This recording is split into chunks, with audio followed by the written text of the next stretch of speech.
Señora Presidenta de la Corte de Apelaciones de Concepción, Ministra Carola Rivas Vargas. Señora Directora Regional de Cernamec, Lisette Wakerling Patiño. Señora Secretaria Regional Ministerial de la Mujer, Lorena Segura Inostroza. Señores ministros, señoras ministros, señores jueces y señoras jueces, señores presidentes, invitados especiales de las instituciones participantes, tengan todos ustedes muy buenas tardes. Las instituciones organizadoras, Corte de Apelaciones de Concepción y el Servicio Nacional de la Mujer y Equidad de Género, Cernamec Biobío, les dan una cordial bienvenida a este conversatorio. Información versus sensacionalismo, lineamientos para comunicar la violencia de género. Les agradecemos el interés por participar en esta instancia, así como también a quienes nos siguen a través de la plataforma Zoom. De acuerdo a las estadísticas del Cernamec, a la fecha se han registrado en el país 117 femicidios frustrados y 19 consumados. De estos últimos, 3 ocurrieron en nuestra región, específicamente en las comunas de Coronel, Concepción y Cañete. Estos casos generan atención en la comunidad y también en los medios de comunicación, quienes con avidez buscan información y detallan detalles sobre lo sucedido. En este contexto es que las instituciones participantes, Poder Judicial, Carabineros y el Ministerio Público, quisimos reflexionar sobre cómo cada una de ellas comunica las causas donde hay delitos que tienen como víctimas a las mujeres. Y a partir de eso, ver cómo podemos mejorar a fin de proteger a estas personas, sus familias y su privacidad. Esto será abordado por la periodista doña Lucy Dávila Llévenes, directora de Comunicaciones del Poder Judicial, la fiscal Marcela Bustos Parada, de la Unidad de Violencia de Género e Intrafamiliar de la Fiscalía de Concepción, y la teniente Paula Arellano Vergara, asesora jurídica de la Zona de Carabineros del Biobío. A continuación, para dar inicio a esta actividad, se dirigirá a todos ustedes la presidenta de la Corte de Apelaciones de Concepción, señora ministra Carola Rivas Vargas. Muchas gracias, bienvenidas, bienvenidos a esta actividad que debo decir que tuvo su origen en los primeros meses de asunción de esta presidencia, cuando llegó la directora del Cernamec a manifestarme dentro de sus preocupaciones la forma como estábamos comunicando las causas de violencia de género, porque es cierto que tanto jueces como representantes del Ministerio Público y también policías, carabineros, tomaban la voz, hacían las vocerías de las causas sobre violencia de género, violencia intrafamiliar, femicidios, y a veces no controlábamos o no nos poníamos realmente en conciencia de lo que sí podíamos transmitir o no podíamos hacer para, en primer lugar, no generar situaciones estereotipadas que significaran un prejuicio en contra de las víctimas, pero también con esta información no provocáramos también revictimización, tanto para la propia víctima como también para sus familiares. Esto me trajo inmediatamente el recuerdo de lo que ocurrió en el propio Poder Judicial, cuando en la transmisión del juicio por el femicidio frustrado de Nabila Rifo se cometieron muchos errores, más que errores, negligencias graves en la forma como se expuso a la víctima a través de un canal del Poder Judicial. Esto obviamente nos llamó desde esa época a reflexionar, ¿verdad?, de cómo podemos y debemos transmitir este tipo de procedimientos, porque ya no se trata solamente de transmitir ideas que están estereotipadas, como por ejemplo los titulares sobre, bueno, la causa de la muerte es por los celos de la pareja, o no pudo soportar que la pareja lo dejara y por eso la mató. Esas cuestiones que ya la hemos venido trabajando hace mucho tiempo sobre la estereotipación de lo que significa la violencia de género, es también una materia que hemos trabajado, hemos conversado especialmente con los profesionales que vienen del área de prensa, pero también teníamos que empezar a trabajar qué es lo que nosotros comunicamos, porque en estas noticias los emisores, los que originan, los que generan y a quienes buscan para generar estas noticias somos nosotros, los jueces, carabineros, Ministerio Público. Entonces esta actividad pareció bastante interesante para que hoy día no solamente expongamos, sino que entre todos hagamos un debate de cuáles son los límites entre la transparencia obvia, la información que se debe dar sobre hechos que son de connotación y de interés nacional, pero también cuáles son los límites que nosotros debemos conocer y autoimponernos cuando transmitimos la información sobre estos hechos que llegan a nuestro conocimiento de acuerdo a nuestras propias funciones. Todos nos ha tocado en alguna oportunidad ser voceros de estas causas o a todos nos han pedido alguna información sobre estas causas. Así que es bueno ahora ponernos en ese lado del estrado, en ese lado del mesón. ¿Hasta dónde podemos transmitir para no revictimizar? Para incluso, me preguntaba, para no dar justificaciones o razones que justifiquen la violencia, como aquella que hace 2 semanas atrás apareció en un medio de prensa, le tiró una olla con agua hirviendo, sin provocación previa.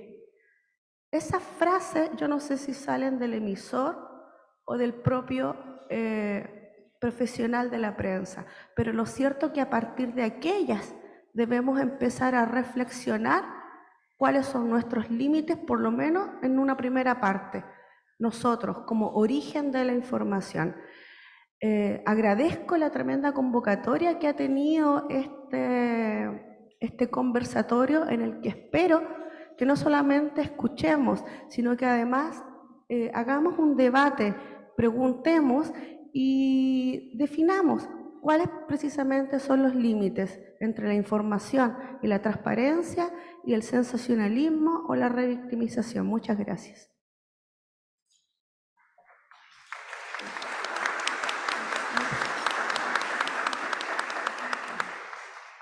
Damos la bienvenida también a la Secretaria Regional Ministerial de Justicia y Derechos Humanos, Claudia Soto Candia. Para continuar, se dirigirá también a ustedes la señora Directora Regional de Cernamec, doña Lisset Wackerling Patiño, a continuación. Muchas gracias. Muy buenas tardes a todas y todos. Particularmente queremos agradecer, por supuesto, a la ministra Carola Rivas, a todo el Poder Judicial, a las distintas instituciones y poderes del Estado que hoy día están representados en esta instancia. Por supuesto, agradecer a nuestra Seremi de la Mujer y nuestra Seremi de Justicia por estar siempre preocupadas por estas temáticas, pero también hago parte de una preocupación que de la delegada presidencial también ha sido bien enfática con respecto de cómo hoy día estamos abordando la violencia de género también en los medios. Particularmente, en los casos más graves de violencia particularmente, siempre los medios buscan información. Nosotros también somos parte de las instituciones a las cuales recurren para recabar, ¿no es cierto?, estos datos. Cuando nos solicitan información, claramente nosotros entregamos la información concisa, no vamos al detalle, porque nos hemos encontrado que como servicio, cuando ofrecemos el patrocinio, principalmente jurídico y también el apoyo psicológico, tanto para las víctimas, pero también para sus familiares en el caso de los femicidios consumados, lo primero que nos piden es que no se difundan más detalles en la prensa sobre su familia, sobre la mujer que fue afectada. Créanme que aparte del dolor que viven esas familias, que viven esas mujeres, ya del hecho traumático de haber sido víctimas, ¿no es cierto?, de este tipo tan grave de violencia, hay otra preocupación que también significa para ellos una situación que viene a revictimizar aún más la vivencia que están teniendo con esta situación.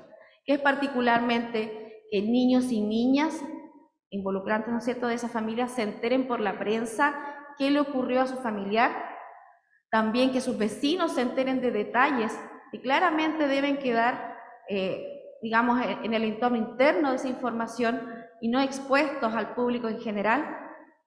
Y sabemos también, y hemos intercedido en varias ocasiones con los medios, precisamente para que esa difusión no se siga propagando, porque claramente las víctimas, insisto, directas o indirectas, se ven tremendamente afectadas por esta información divulgada. Pero fuera de eso también, hoy día como instituciones que somos responsables de las vocerías, tenemos que hacernos cargo. Hoy muchos de los medios nos solicitan la información, nos piden detalles, pero no estamos obligados a entregar esos detalles. Y ahí es donde claramente tiene que establecerse ciertos protocolos de información que uno pueda entregar datos, pero que sean, digamos, datos que se puedan entregar y que no vayan a revictimizar, y no necesariamente aquellos detalles que finalmente terminan perjudicando a esta familia. Por eso hoy día queremos agradecer, hoy día también lamentablemente todavía seguimos como sociedad viviendo muchos casos de violencia grave, violencia que hoy día se manifiesta en sus expresiones más graves como los femicidios tentados, los femicidios frustrados y por supuesto también los consumados que siguen existiendo en nuestro país y en nuestra región. Y es por esto que hemos visto la necesidad de poder avanzar un poco más en estas temáticas, abordándola también desde estos aspectos que sin duda significan hoy día avanzar en nuestra sociedad en cómo miramos la violencia hacia las mujeres. Muchas gracias por la participación.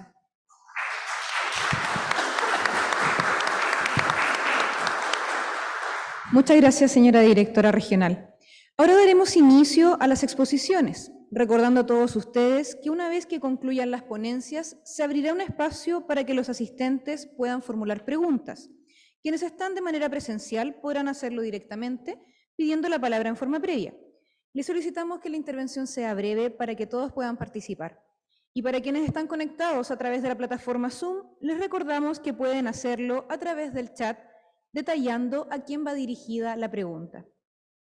A continuación los dejamos con quien moderará este conversatorio, la profesional Andrea Valenzuela Alfaro, periodista del Servicio Nacional de la Mujer, Región del Biobío. Muchas gracias. ¿Se escucha bien? Muy buenas tardes a todos y todas, a las autoridades que hoy nos acompañan.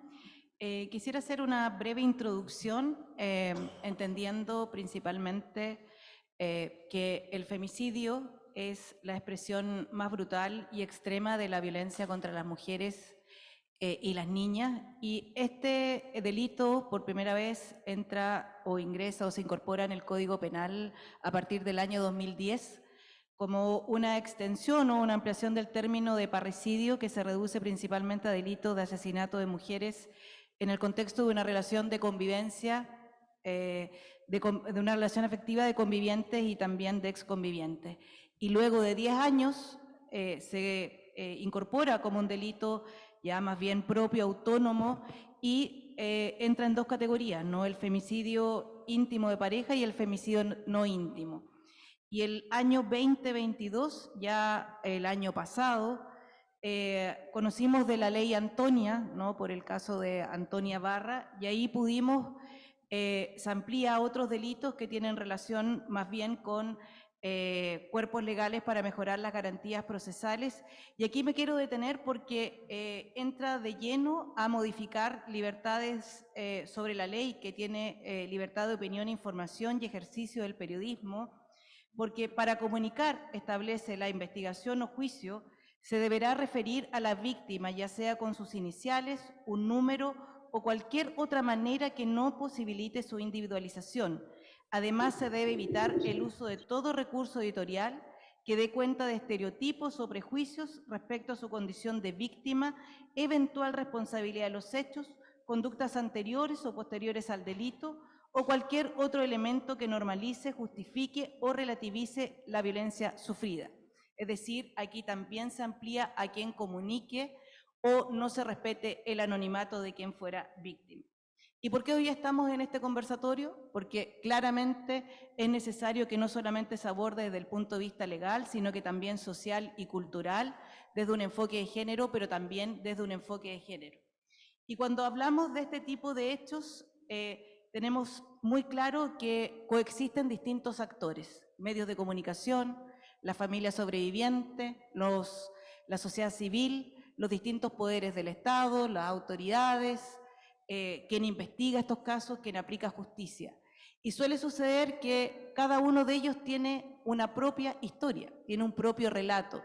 Y muchas veces frente a la urgencia y el tiempo con que normalmente se solicita el relato, el detalle de estos hechos, no siempre se resguarda o se protege a la familia o al mismo derecho de las víctimas.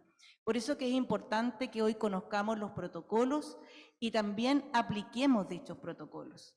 Así que hoy nos acompañan desde el Poder Judicial, nos acompañan desde Carabineros y también desde el Ministerio Público. Les quiero invitar, antes de dar paso a la primera de las exposiciones, a que veamos un video para dar introducción a estas presentaciones.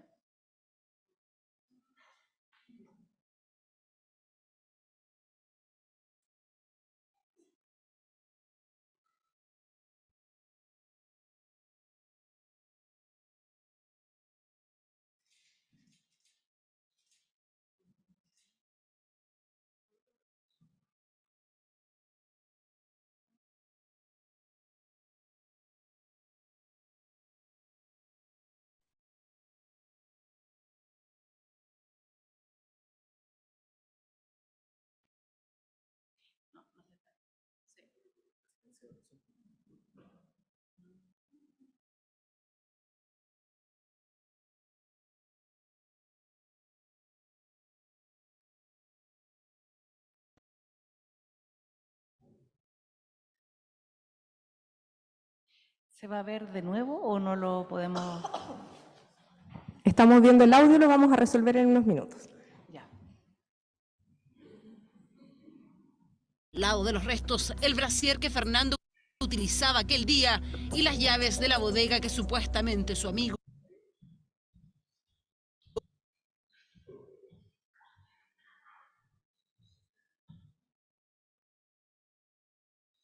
Son las Felipe fallas Rojas, de técnicas 25 de lo presencial, lo años, híbrido. había devuelto al dueño del lugar.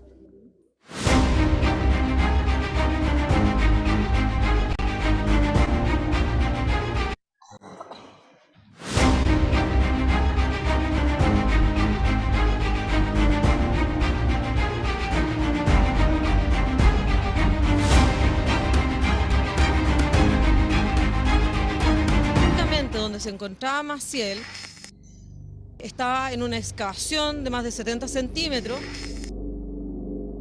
sobre la cual se puso cal para efectos de que no salieran olores del cuerpo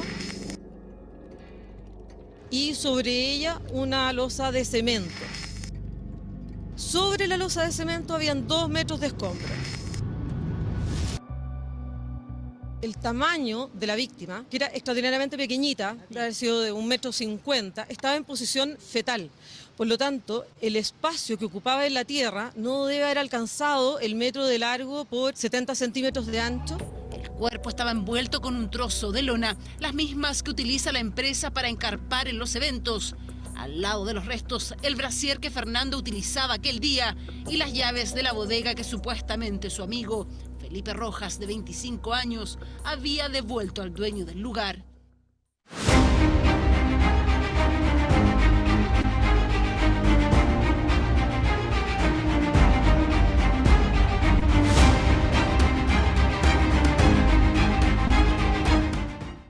El lunes 13 de junio recién pasado, la Fiscalía Regional de Los Lagos dispuso una investigación por el presunto delito de violación de secreto, atendido a que información vinculada con la causa en la cual se investiga la desaparición de Claudia Agüero fue disponibilizada de manera pública en la página del Poder Judicial por un periodo que se está investigando. La develación de esta información provocó la frustración con el consecuente perjuicio de diversas diligencias por cuanto su contenido fue difundido de manera pública a todas aquellas personas que quisieran conocer detalles de dichas actuaciones y diligencias, las cuales, por cierto, tenían carácter de reservada y secreta, atendía lo sensible de esa información y además porque ellas involucraban a terceras personas.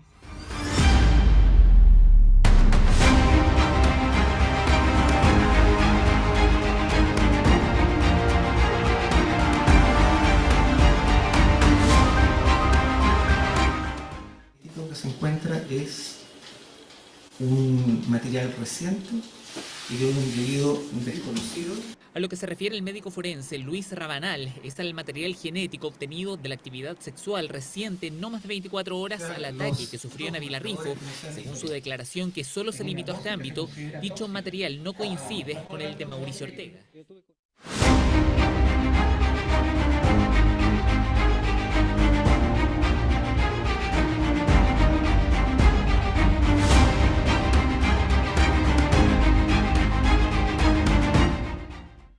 Aquí es donde comienza a sembrarse la duda. La pericia química del LACRIM halló en el dorso y palma de la mano derecha y en el dorso de la mano izquierda de Doris altos niveles de plomo, antimonio y bario, compatibles con un disparo que para el servicio médico legal es frecuente de observar en las lesiones de tipo suicida. El informe de autopsia concluye que se trata de un disparo con apoyo. No concluye específicamente si fue una lesión autoinferida o fue inferida por un tercero, porque no tiene los antecedentes suficientes para hacerlo. La Fiscalía solicitó una autopsia psicológica al perito de la Corte de Apelaciones de Santiago y San Miguel, Francisco Álvarez Bello, para determinar la personalidad de Doris, la existencia de maltrato y el vínculo de dependencia que tenía con su pareja. Del análisis de su Facebook, entrevistas con amigos, cartas de infancia y conversaciones con su hermana, se configuró este perfil de la joven. Una persona sin trastornos de salud significativos o psíquicos, adecuado control de impulsos, sin hábitos antisociales, ideas declaradas sobre la muerte o el suicidio, ni rasgos psicopáticos o narcisistas. En suma, no presentaba riesgo de cometer suicidio. Bueno, lo veo en sus caras, ¿no? Era necesario tanto detalle, tanta información, como decía la presidenta, transparencia, sensacionalismo, morbo. Eso es lo que vamos a conversar el día de hoy. La primera exposición está a cargo de Lucy Dávila Llévenes, directora de Comunicaciones del Poder Judicial, periodista de la Pontificia Universidad Católica de Chile, diplomada en Política Nacional de la Universidad de Chile, con especializaciones en materia de transparencia y acceso a la información, equidad de género y derechos fundamentales. Ha dictado clases en la Academia Judicial de Chile sobre materia de comunicaciones y capacitado a jueces de primera instancia y ministros y ministras de Corte de Apelaciones sobre la política de comunicaciones del Poder Judicial y el rol de los jueces y juezas en su implementación. En su gestión en el Poder Judicial ha desarrollado una sólida política de comunicaciones que ha incluido estrategias de vinculación con la comunidad, el desarrollo del rol de voceros de ministros, ministras, jueces y juezas, la instalación y desarrollo del canal de televisión del Poder Judicial, instalación de oficinas de comunicaciones en todo el país y desarrollo de las redes sociales e institucionales, entre otros avances. Recuerdo a la expositora que cuenta con 20 minutos como máximo y las preguntas se harán a la audiencia, le recuerdo, al finalizar todas las presentaciones. Muy buenas tardes a todas y todos. Muchas gracias por la invitación. Voy a partir con mi presentación, por favor.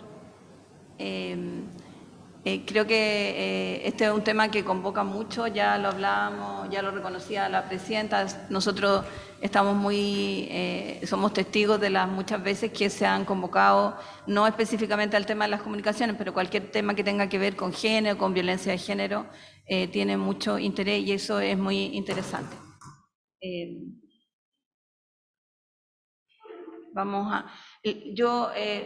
Aprovechando este espacio pequeño, quisiera aclarar para que nos entendamos respecto de la política de comunicaciones del Poder Judicial, específicamente respecto de la transmisión de juicios. Nosotros transmitimos partes del juicio, no los juicios completos, no ahora, sino que siempre. Entonces nosotros no transmitimos peritos ni testigos, solo alegatos de apertura, alegatos de cierre, veredicto, sentencia. Y en el caso de Nabila Rifo, que me parece importante dejarlo claro porque podemos conversarlo más adelante, del caso que nosotros sacamos muchas lecciones, lo que nosotros transmitimos, aparte de estos alegatos, fue la declaración de la víctima con el acuerdo de la víctima. Eso fue lo que transmitimos. Los peritajes, los testigos que aparecieron en los matinales, no era una transmisión institucional, sino que de los medios de comunicación que el tribunal aceptó que estuvieran durante todo el juicio presentes. Uno podrá discutir, ahí podemos discutir muchas cosas respecto del tratamiento y de las restricciones que habría que poner. Y nosotros de eso aprendimos varias lecciones que les vamos a comunicar.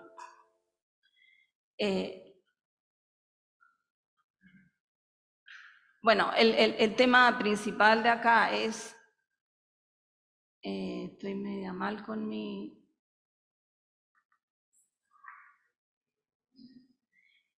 ¿Cuáles son los límites de la publicidad?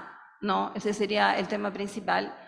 Y si nosotros ponemos tantos límites, es como la pregunta que nos hacemos todo el tiempo desde comunicaciones del Poder Judicial. Estoy hablando desde lo institucional, que es mi responsabilidad. ¿Cómo sensibilizamos sobre los temas si no hablamos de los temas? ¿No? Entonces, nos movemos en un espacio muy difícil de delimitar, porque también una cosa es lo que nosotros comunicamos, las instituciones, que yo creo que ninguna de las instituciones sobrepasa mucho los límites de lo privado, de los datos. Habrá excepciones, digamos, pero en general entendemos este marco. Y otra cosa es lo que hacen los medios de comunicación, respecto de los cuales nosotros disponibilizamos información con la mayor claridad posible, con la mayor cantidad de elementos posible, pero el trabajo de los medios es independiente y por supuesto, todos respetamos ese trabajo. Los límites de los medios es una discusión que importa mucho también, no es en esta instancia en que la vamos a hacer, pero lo que vamos a hacer es cuáles son los límites de nosotros, digamos, ¿no? Nosotros tenemos un marco estratégico en el Poder Judicial donde se enmarca esta política de comunicaciones, la política de comunicaciones que ha ido mejorando, diría yo, actualizándose, pero tenemos un eje estratégico dentro de todo el plan estratégico que tiene que ver con el impacto en la ciudadanía. Entonces, entre los objetivos de ese eje está el potenciar la argumentación jurídica en las decisiones, el mejorar la percepción en la ciudadanía, estimular la cercanía y la inclusión en la sociedad mediante la aplicación de políticas de vinculación y fortalecer, entre otras cosas, el uso del lenguaje comprensible. Entonces, ese es un marco para el trabajo de comunicaciones. En la política de comunicaciones del Poder Judicial tenemos un objetivo general que es fortalecer el posicionamiento del Poder Judicial para el logro de los objetivos institucionales, contribuyendo a su imagen pública como judicatura independiente y de excelencia, y con ello aportar de manera efectiva al fortalecimiento de acceso equitativo de los ciudadanos y ciudadanas a la justicia. A mí me parece importante que entendamos el marco en que desarrollamos las comunicaciones, por eso les cito algunas de las partes más estratégicas de la política de comunicación. Tenemos entre algunos objetivos específicos facilitar la accesibilidad a la información, fortalecer las comunicaciones internas, reforzar la relación construida a nivel central y por eso tenemos ahora equipos desplegados en todo el país. Por suerte no hace tanto tiempo como en las otras instituciones, pero ya lo tenemos. Y tangibilizar la estrategia y la política de comunicaciones del Poder Judicial. A mí me parece que el objetivo primero es como el más importante, porque nosotros lo que tenemos que hacer como tarea principal es contar lo que hace el Poder Judicial, su misión principal. Entonces, nosotros tenemos algunos lineamientos estratégicos para entre el año 21-25, el plan estratégico de comunicaciones que estamos desarrollando, y ahí hablamos de transparentar y visibilizar la función.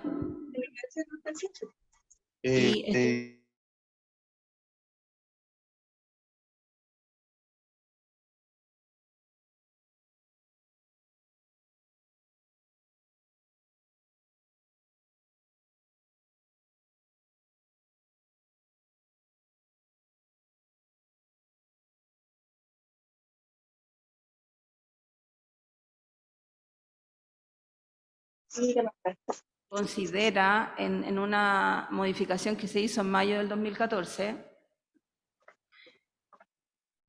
precisamente esto que les voy a poner.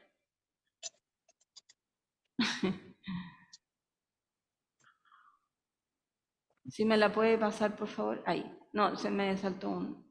Ah, ya, eso está bien. Transmitir audiencias de juicio, lo que yo les explicaba, transmitir audiencias de juicio de conformidad a la ley. En los demás casos no reglados por ella, resolverá el tribunal oyendo a las partes.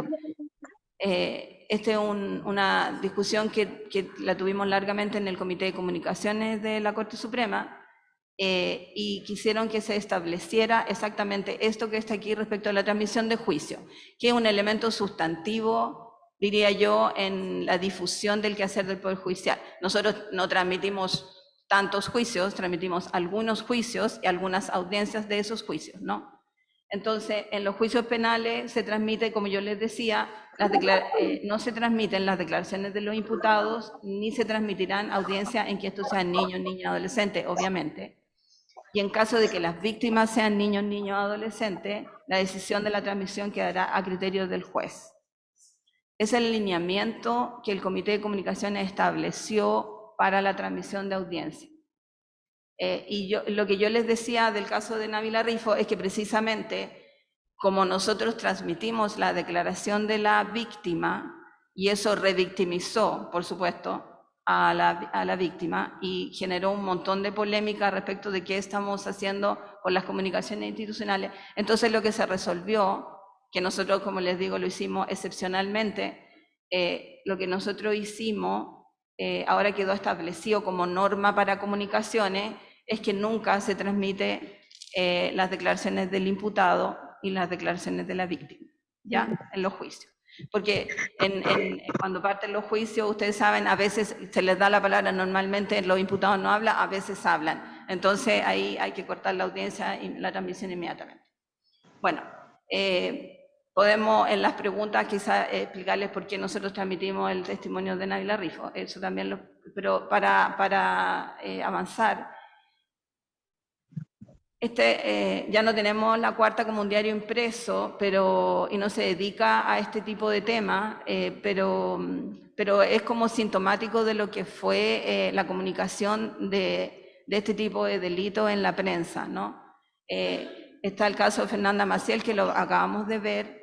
El caso de Fernanda Maciel realmente es muy sintomático de cómo todas las cosas que no hay que hacer en esta difusión. Ahora, en el interés de los medios de sensibilizar y todo eso, claro, pasamos como a los extremos de contar las fichas médicas, no sé, antecedentes psicológicos, todo eso que vimos así como condensadamente. Entonces, es frente a estos problemas que nosotros tenemos que reaccionar, no en general a cómo informa toda la prensa, sino que hay cosas específicas. Yo diría que los canales de televisión también, quizás es mucho más sintomático cómo están usando o cómo están manejando este tipo de información, mucho más que la prensa escrita ahora, ¿no? Antes teníamos quizás más problemas con la prensa escrita, ahora no es así. Hay una definición, o sea, hay un diagnóstico aquí de la Fundación Heinrich Böll que dice que en la cobertura mediática de los femicidios y de la violencia contra las mujeres se han identificado 4 enfoques. Yo creo que es súper útil esto, porque es verdad, nosotros podemos clasificar los enfoques en esto, especialmente en televisión, que debiesen evitarse el enfoque policial o solo los hechos, el que considera que los dichos eventos involucran a personas que son distintas a nosotros, el que culpa a las víctimas y exculpa a los victimarios, eso lo vemos bastante frecuentemente, y el enfoque de identificar al perpetrador como normal, ¿no? Porque lo celo, porque la engañó, porque la mujer andaba con otra pareja, etcétera, etcétera. A mí me parece que de verdad todos los casos que uno podría analizar obedecen a alguna de estas cosas que en teoría debiéramos evitar. ¿Qué es lo que nosotros creemos que contamos con herramientas para ejercer entregar una información más adecuada de la violencia de género. Tenemos los manuales que usamos desde el Poder Judicial. Cada institución también tendrá sus propios manuales de manejo de la información, etc. Tenemos las capacitaciones a los periodistas, que me parece que la presidenta acaba de hacer hace poco una en tema penal. Nos parece que son esenciales las capacitaciones a los periodistas porque les podemos transmitir estas mismas cosas, podemos discutir con ellos estos temas y además entregarles un montón de herramientas respecto de cómo entender el quehacer judicial, que es tan técnico, qué es lo que se está resolviendo, qué significa cuando los jueces dicen tal o tal cosa, y todo lo que tiene que ver con las restricciones a la publicidad también es un tema que se toca en las capacitaciones. Bueno, nosotros tenemos una herramienta que consideramos de vital importancia, que son las vocerías de los jueces. Nosotros incentivamos que los jueces entreguen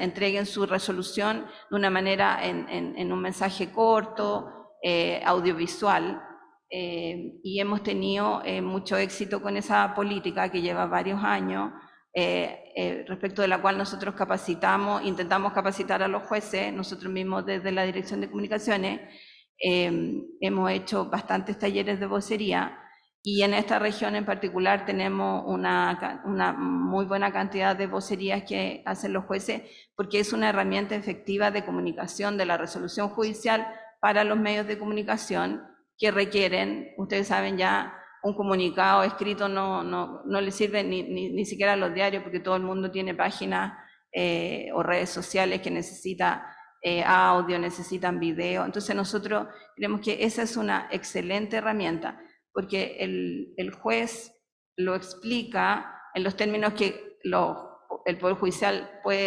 solo está explicando su resolución, no está explicando, porque en realidad los jueces no explican, está comunicando su resolución, pero en un formato que es mucho más accesible para la gente. No toda la gente está dentro de la audiencia, no toda la gente va a leer el diario, ni no toda la gente va a leer nuestro portal web, por ejemplo, donde están contenidos todas estas resoluciones. Creemos que las vocerías son súper importantes, les voy a mostrar un ejemplo en un ratito más. Nosotros contamos con las transmisiones de juicio, como les decía, con algunos criterios de filtro, qué juicios podemos transmitir, cuáles juicios no. Tenemos cápsulas educativas sobre este tema. Estamos trabajando en la insistencia con los medios de eliminar sesgos en la entrega de la información, y tenemos el material de apoyo de la Secretaría de Igualdad de Género y No Discriminación, que es una unidad del Poder Judicial valiosísima, que genera mucho material muy interesante y que realmente ha generado una sensibilización interna del Poder Judicial y externa respecto de estos temas. Yo creo que es una de las transformaciones más importantes del Poder Judicial de los últimos años, ¿no? La Secretaría tiene un portal web, está alojado en el portal del Poder Judicial, y ustedes pueden consultar la cantidad de material que hay ahí, que se puede utilizar en distintas instituciones. Aquí tenemos algunos materiales sobre violencia contra las mujeres. También hay muchos estudios de la Secretaría de Género, y tiene una estructura que funciona a nivel jurisdiccional, que también es bastante activa, y donde participan, por supuesto, la ministra Rivas, el ministro Cerda, que está aquí presente, en la jurisdicción de Concepción. Los medios cuentan, entre otras cosas, porque cada medio tendrá sus protocolos, hay manuales, hay un código de ética de periodista, en fin, pero lo que hay es hay unas recomendaciones del tratamiento mediático a niños, niñas y mujeres víctimas de violencia. Este es un manual, un pequeño manual muy práctico que hizo el Consejo Nacional de Televisión hace como del 2016. Y es muy interesante porque en el fondo pone como 7 sugerencias que tienen que ver con estos mismos temas que estábamos hablando, de no normalizar la violencia, de no justificar que el agresor tuvo razones para cometer esta agresión, de no banalizar o entrar en la vida de las víctimas como que ahí hay una razón para ser agredida, ¿no? Que es como la normalización. En fin, entonces hay muchos elementos que son interesantes. como de revivir o de rescatar cuando nosotros trabajamos con los periodistas en estos temas o cuando hacemos alguna capacitación o un conversatorio, en fin. Supongo que hay algún periodista por acá presente. Lo que yo les decía, nuestras capacitaciones a periodistas las hacemos en todas las jurisdicciones, con ministros, con jueces, las organizan los propios periodistas de las jurisdicciones y están enfocados en distintos temas. Hemos hecho capacitaciones, muchas sobre el tema penal, obviamente, que es donde más hay interés de la prensa. Eso es de lo cotidiano, lo penal, ¿no? Pero también hemos hecho capacitaciones sobre temas de género o violencia de género. Hemos trabajado en conjunto con la Secretaría de Igualdad de Género en estos temas. Entonces, es una herramienta que además es permanente. Nosotros hacemos 2, 3 o 4 talleres, tratamos de hacer la mayor cantidad de talleres posible en cada jurisdicción. Lucy, lamentablemente... No acabó ya. No, quedan todavía unos 3 minutos. Ah, ya, perfecto. Mire, para recordar. Excelente, gracias, porque yo les traje aquí, no sé si lo alcanzan a ver, pero es como el lenguaje que tratamos de usar tratando de eliminar sesgos y respetando como la normativa, como se comunicó el veredicto del caso Pradena, que es reciente, digamos, ¿no? Del segundo juicio. Entonces, nosotros lo hacemos bastante, tratando de ser muy precisos en la información y quitándole las connotaciones. Incluso no está nombrado Pradena ni en el título ni en la información, aunque todos sabemos, es un caso demasiado mediático que lleva mucho tiempo. Así estuvo informado en los medios este veredicto, y que quizá yo solo quiero hacer un punto. A mí me parece que ha permeado la comunicación judicial, o por lo menos o la institucional, quizás también de la Fiscalía, respecto de cómo tratar los temas, ¿no? Porque no hay ningún titular aquí que a uno le parezca, no sé, no aparece ahí la Antonia, la víctima principal, no, son 7 víctimas, entonces, o 6. Entonces, yo creo que algo hemos avanzado. Ahora, estos son medios de todo tipo. Hay portales de noticias electrónicos, medios más conservadores, más clásicos, y no hay no me pareció que la información se dio mal, se dio bastante bien. Nosotros nosotros transmitimos parte de ese juicio también y el veredicto. Me voy a devolver para poner, si me pueden poner el video. Yo traje cómo se maneja en la audiencia las restricciones para la prensa, ¿no? Hay un ejemplo del caso de Pradena, que si lo podemos escuchar ahora, y también traje 2 ejemplos de vocería de los jueces comunicando sus resoluciones, ¿no?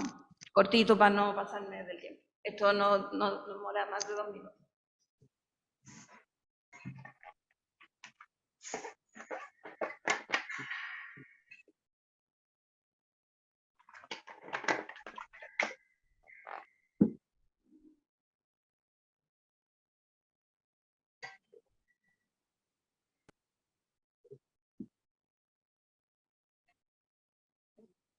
Tienes que echarle más la cuchara, pues. Que más rápido. Penal del Poder Judicial. De conformidad al artículo 109 bis del Código Procesal Penal, también se prohíbe a los medios de comunicación social dar información relativa a la identidad de las víctimas, a menos que ellas consientan, lo que no ha pasado en esta audiencia. Se nos hizo la pregunta previa en torno a cómo tratar a la víctima del hecho número 6, catalogado. Se ha consultado al señor fiscal y la respuesta es que únicamente puede ser tratada como Antonia. sin apellidos ni nada que dé a conocer, ni otros datos que den a conocer su identidad. Es decir, la legislación actual es más severa y más estricta que la anterior. Si se dan a conocer los nombres enteros de los padres, evidentemente que se da a conocer la identidad de ella. Así que les pido por favor que tomen los resguardos pertinentes para no dar a conocer la identidad completa de cada una de las víctimas, en especial de la que sí se puede designar por su primer nombre, pues es fácil llegar a ello si se dan los nombres de los padres. ¿Bien?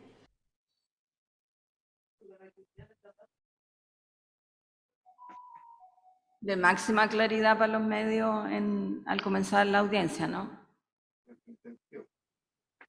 Acá tenemos un vocero de... Desestimando los argumentos de la defensa, del acusado y de sus testigos, quienes reprochaban a la víctima por su forma de vestir, de bailar y por las imágenes que ella subía en sus redes sociales, sugiriendo que en definitiva ella era quien se había expuesto a que le pasara lo que le sucedió, estimando el tribunal que tales argumentaciones constituyen estereotipos de género que pretenden trasladarle a ella la responsabilidad de los ilícitos y que el Estado no puede avalar por ser argumentos discriminatorios y porque contravienen las convenciones internacionales, dejando en claro que la adolescente no es responsable de lo que le sucedió y que toda la responsabilidad es única y exclusivamente de parte de su agresor. Hasta ahí. Sí, podemos volver a la presentación porque me queda solo el final. El caso a mí me parece que la vocería de este magistrado iguala más porque hacen un punto con el tema de fallar con perspectiva de género, considerar todos los elementos que hay que considerar en este tipo de delitos, ¿no? Entonces, lo explicó de manera bastante clara y breve. Yo traje más ejemplos, pero no hay tiempo para mostrarlo, entonces vamos a seguir con la presentación.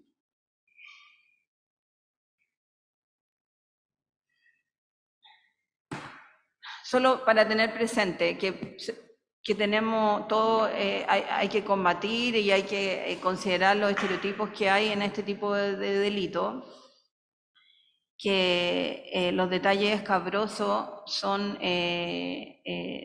un elemento más de la revictimización, por supuesto, y que son como las cosas que más nos llaman la atención a todos y por lo tanto le llaman la atención a los medios y suelen a veces exacerbar esto. La asignación de roles respecto de las víctimas, ¿no? Si era buena madre, mala madre, si era madre o no era, si era soltera, casada, no sé, todas esas cosas. La identidad de las víctimas o su familia, la jueza lo explicó bien en esa audiencia, que si nombramos a los papás de las víctimas, entonces llegamos a las víctimas igual, ¿no? Eso que era una cosa como que siempre se decía, ahora está bastante normada en la ley, en la ley que se llama ley, o sea, que le llaman ley Antonia. Pero entonces es súper importante como insistir en eso, porque ahora hay como un elemento más normativo que nos permite como restringir o llamar la atención respecto de eso. Los detalles de la intimidad familiar, la presencia de familiares en entrevistas largas o en momentos de especial emoción, que son recursos que utilizan los medios de comunicación. No los utilizamos institucionalmente, por supuesto, pero es un tema de conversación importante con los medios.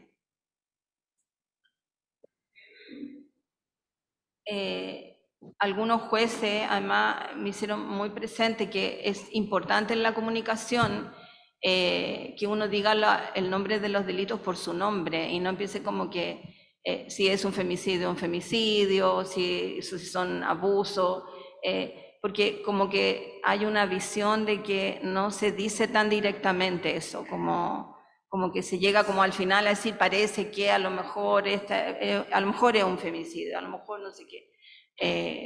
O a lo mejor es un caso de violencia de género, ¿no? Porque no solamente son las mujeres, también tenemos todas las diversidades y todos los problemas que hay con ese tipo de víctimas. Nosotros, como aporte, lo que yo le explicaba, nosotros tratamos de no revictimizar, aunque es una cosa que nos cuestionamos todos los días. Difundimos casos de interés mediático porque eso ayuda mucho al trabajo del tribunal, lo podemos conversar después. No se adjuntan los fallos, por supuesto que tienen algunos casos privados. Se devolvió. Se salió del modo presentación. Y nosotros también usamos las transmisiones de audiencia con las restricciones que les explicamos. Tratamos de usar criterios de neutralidad y respeto, y respetamos la libertad de prensa y la garantía de publicidad. Tratamos de que la prensa se acredite y haya algunas restricciones en las audiencias que son de mayor impacto. Ustedes saben, uno sabe exactamente cuáles son los casos que se van convirtiendo en casos de gran interés público. No controlamos a la prensa, ¿no? Y yo creo que tenemos que seguir conversando. Muchas gracias. Disculpen que me haya extendido un poco. No, está bien. Muchas gracias, Lucy.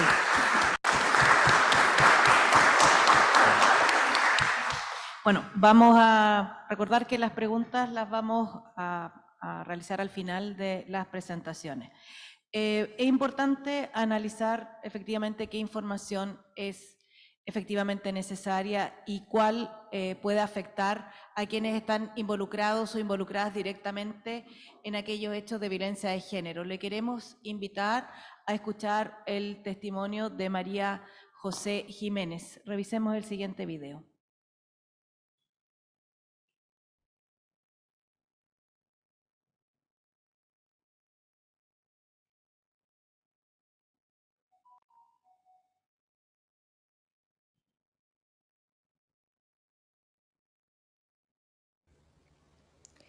Hola, mi nombre es María José Jiménez Vega y estoy grabando este video para informar.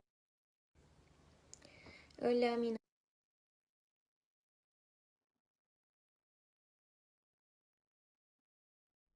nombre es María José Jiménez Vega y estoy grabando este video para informar que no me pareció correcta la manera en la que se informó acerca del femicidio de mi mamá a los medios de comunicación, ya que cuando ocurrió todo esto a finales de diciembre del año pasado, yo me fui enterando de muchos más detalles a través de las redes sociales, a través de los titulares de las páginas de noticias de Instagram o por los mismos comentarios de la gente. Detalles fuertes como cómo ocurrió el asesinato o cómo fue encontrado el cuerpo de mi mamá, cosas que yo creo que se debieron haber informado directamente a mí como hija de la víctima y del victimario.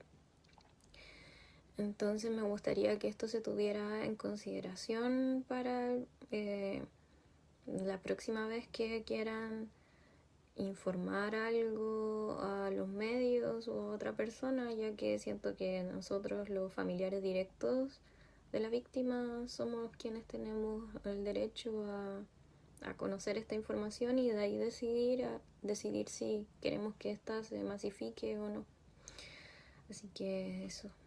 Muchas gracias.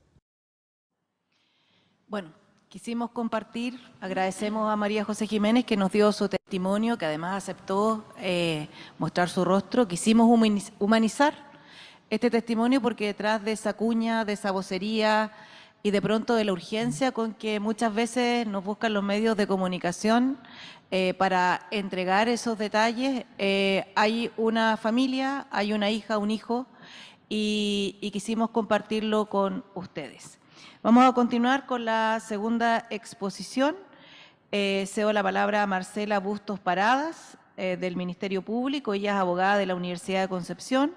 Ingresó en 2001 al Ministerio Público como abogada asistente en la Fiscalía de Victoria y desde 2004 trabaja en la Fiscalía de Concepción. A partir de 2010 es asignada a la Unidad de Violencia Intrafamiliar de la misma Fiscalía. Le recuerdo también que tiene 20 minutos para desarrollar su exposición. Muchas gracias. ¿Se escucha? Ya.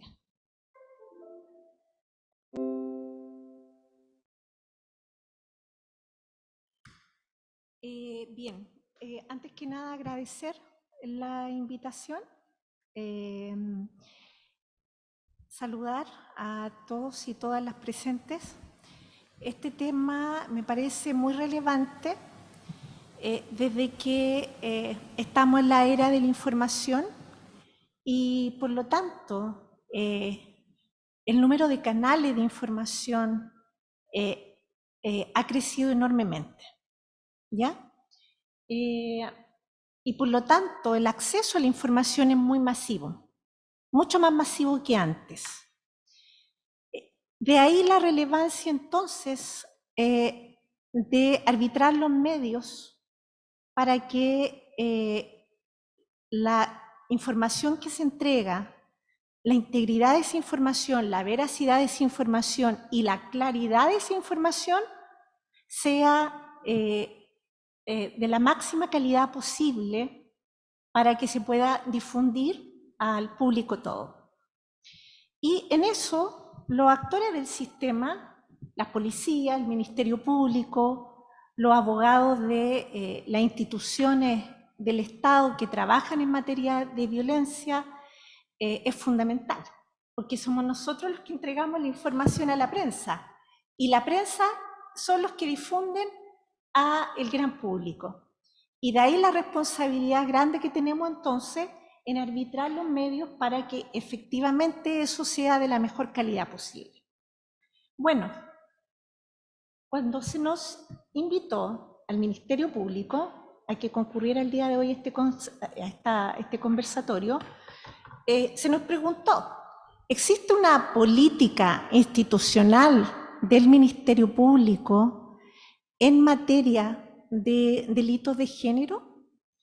Y la verdad es que al día de hoy no existe esa política institucional. Sin embargo, es un trabajo que está en proceso. La elaboración de una política comunicacional en materia de delitos de género forma parte del plan de acción de la Fiscalía en materia de género 2023-2031. Y este plan de acción está aprobado desde marzo del presente año por el fiscal nacional. Y dentro de este plan que se debe desarrollar, efectivamente está la elaboración de una política comunicacional. Por lo tanto, es algo que se está elaborando, ¿ya? Porque ya es una preocupación urgente. Ahora, ¿cuáles son las líneas de acción en lo comunicacional? La primera y más importante es efectivamente la elaboración e implantación de una política comunicacional. Eso se va a plasmar en un documento que debería estar elaborado durante el presente año. Las restantes acciones son básicamente las acciones de difusión de esa política, tanto para el gran público a través de los canales de información de la Fiscalía, específicamente el canal web, como también difundir esa política a nivel interior de la institución a través de la intranet nacional, las intranet regionales y las capacitaciones a los funcionarios.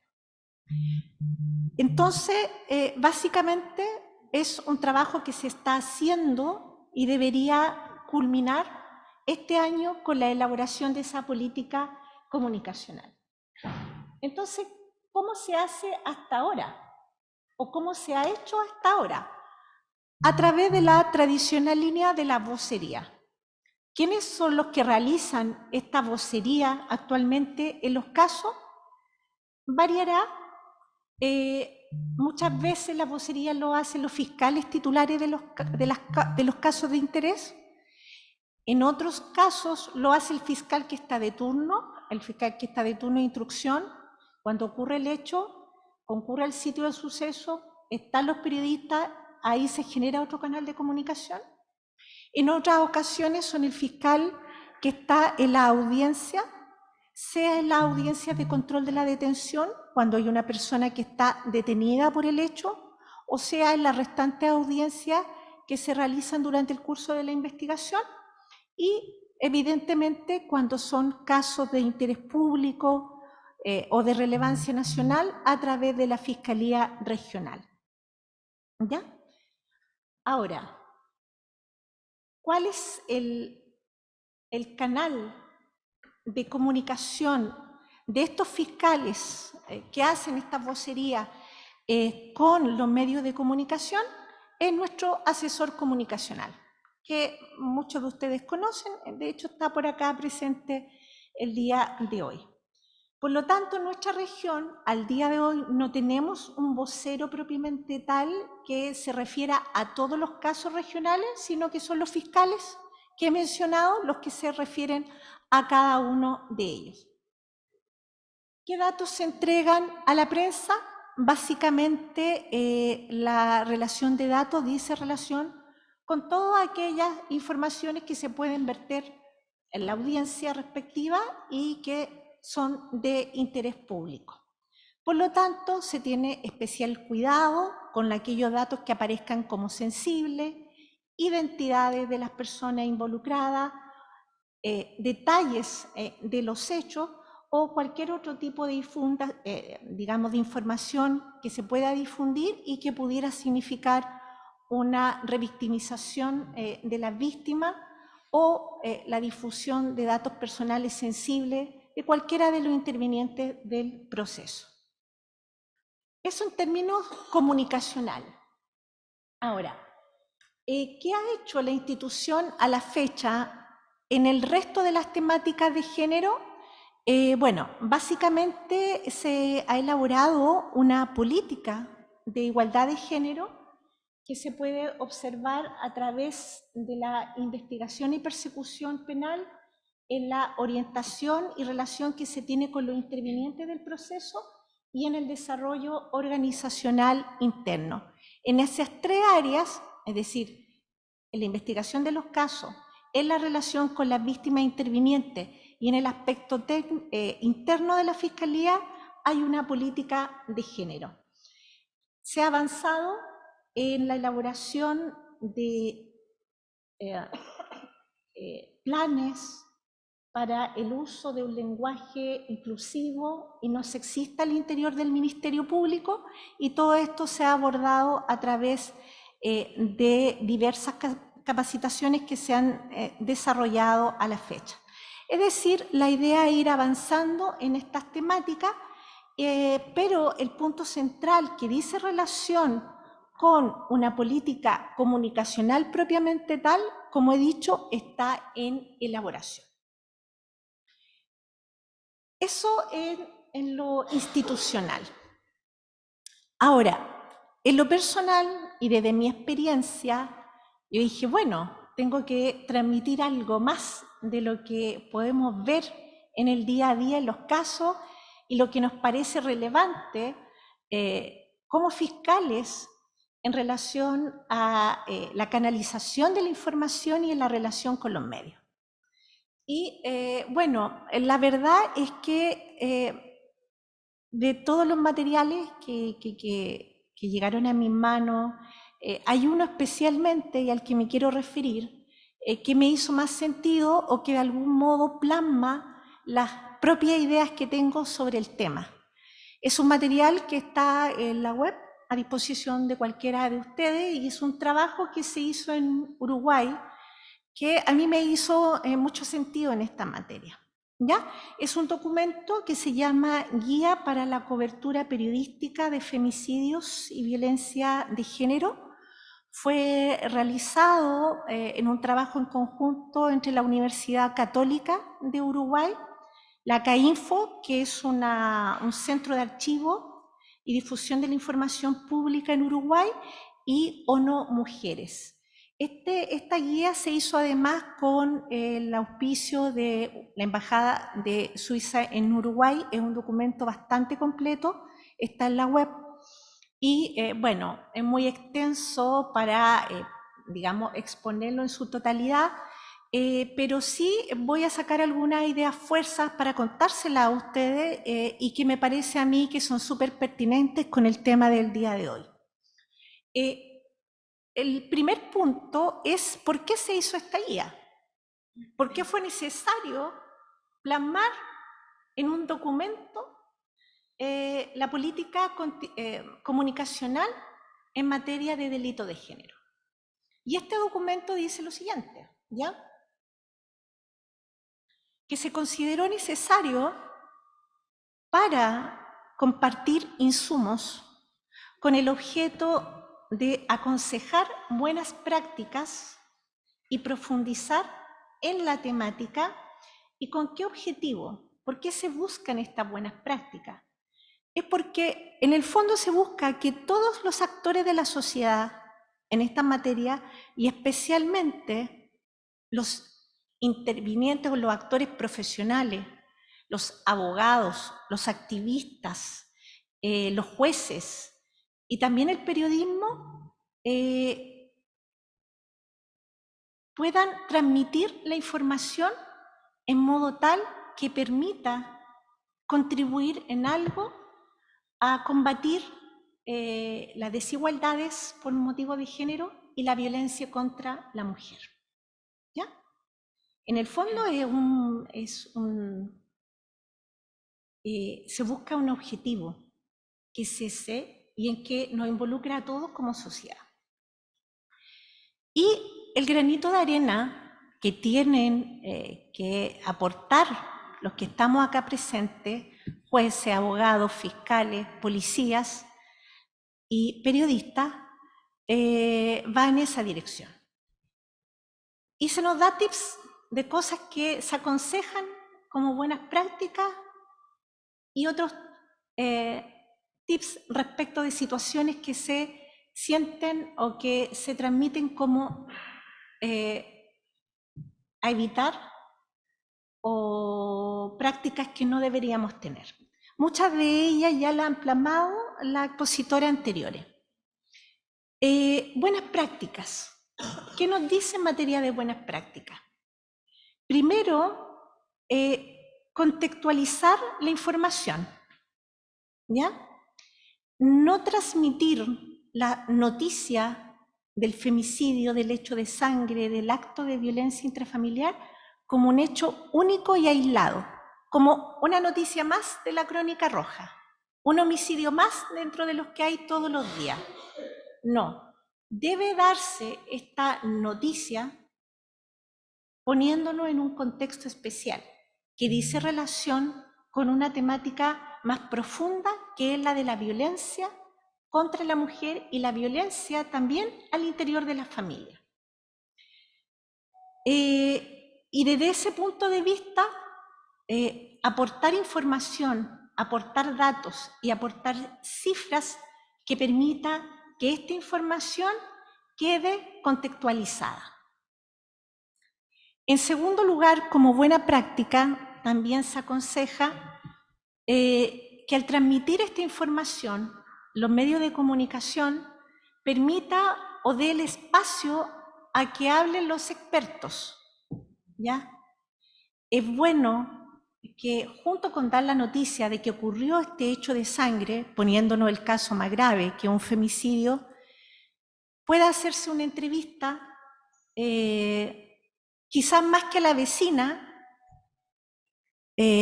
quizás a un psiquiatra o un psicólogo, o profundizar la noticia con el fiscal, o con algún abogado o algún director de los servicios de la mujer.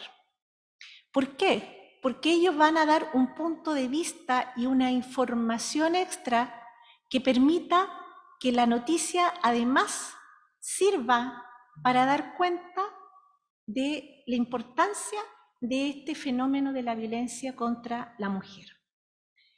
Y permita, en definitiva, profundizar en aquellos puntos que permitan dar un valor agregado a la información que se transmite.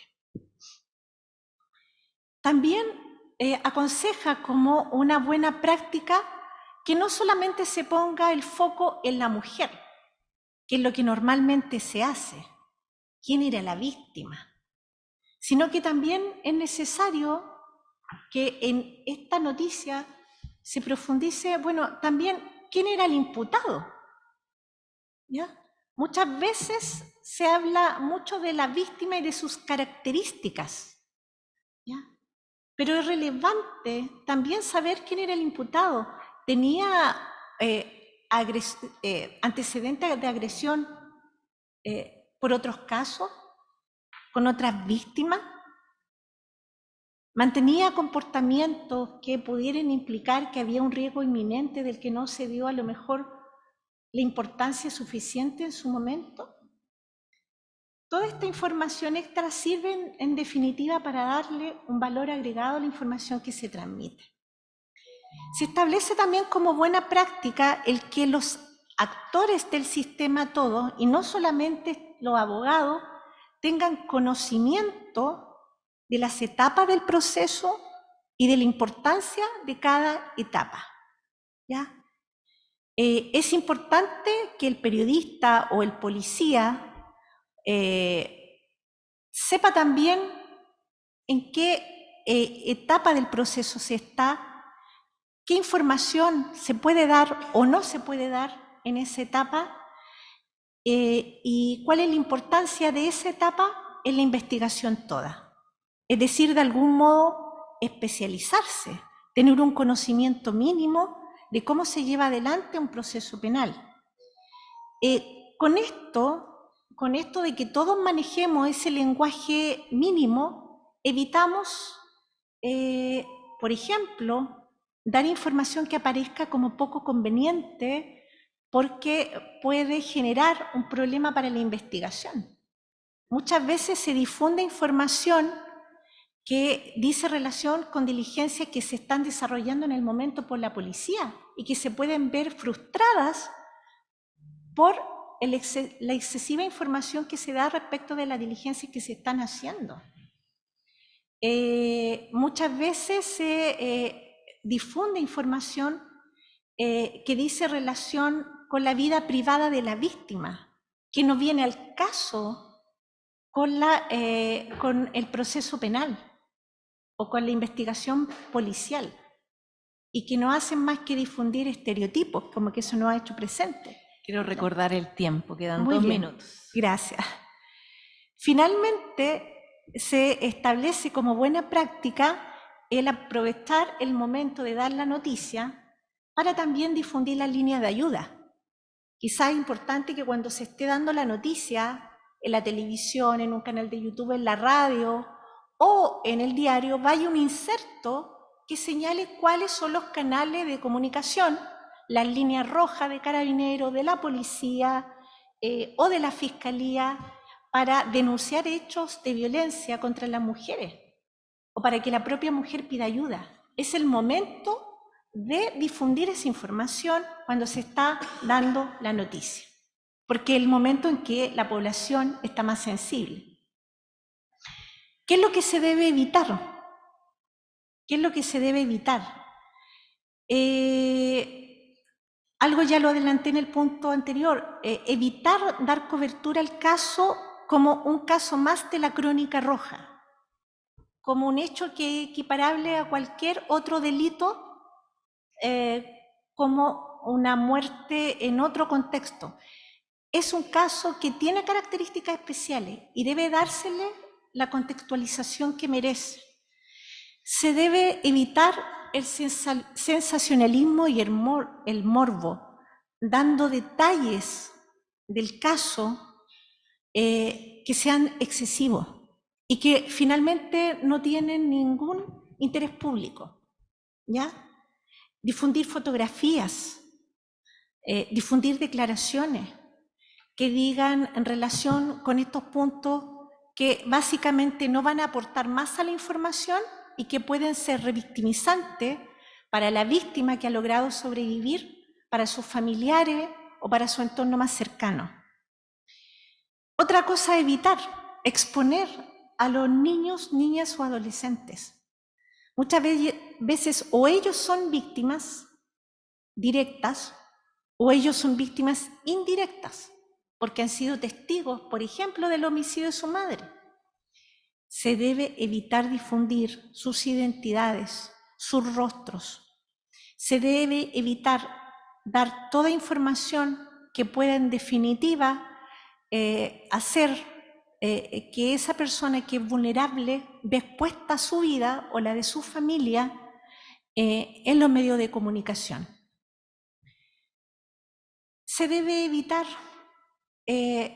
difundir datos, noticias u opiniones sobre el comportamiento de la víctima, que también acá lo mencionó la expositora anterior, y que sean reproducir estereotipos de género o ideas equivocadas, o dar a entender que a lo mejor se dio una situación que de algún modo explicó el ataque. Es que andaba en la disco a altas horas de la madrugada, es que había bebido de más y estaba ebria, es que andaba con escote en la falda muy corta.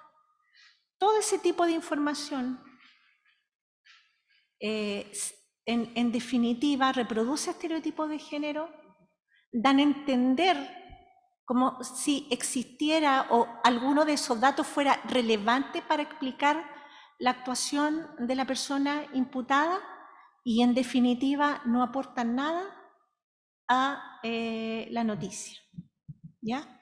Eso debe quedar absolutamente fuera del marco de la entrega de la información. Todos estos puntos que he reseñado están ampliamente tratados en este documento. Es un documento muy interesante, muy completo. Cuenta con el auspicio y el trabajo de ONU Mujeres y está a disposición de todos los que quieran ahondar en este punto. Bueno, agradezco la atención. Muchas gracias.